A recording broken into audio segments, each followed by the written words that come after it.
yung complainant ay, ano ba, nakamotor din ba yun o nasa kalsada lang? Nasa kalsada lang po. Yung sa kanya, alam niya ang shortcut papunta rin sa dadaanan ni Amores doon sa may Talamuno. Na po siya doon sa dadaanan nila. Pagdating ko doon, nagkakamulang pa din po sila doon. Okay.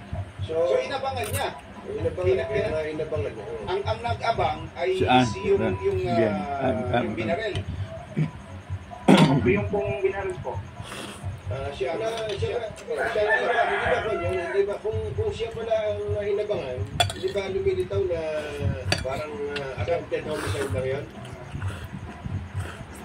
Alaman po sa findings po ng ating mga fiscal kung bababa po sa ating attempted homicide, ayon po sa ating mga investigador ay po nakita nilang na base po sa testimonya po ng witness at testimonya po ng complainant po. Opo. Yung barili pinino ko yun? Di po sinabi ng ni Jan Amores ang sabi niya na yung barili pagkatakyang papunto ko inihag siya kung saan sobrang taranta niya rin at takot.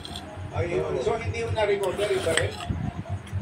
Wala po na-recover na baril. Na-recover lang po sa crime scene mga basyo po ng 357. Matindi pala. 357 para si FPJ pala gumagamit niya. Teka muna,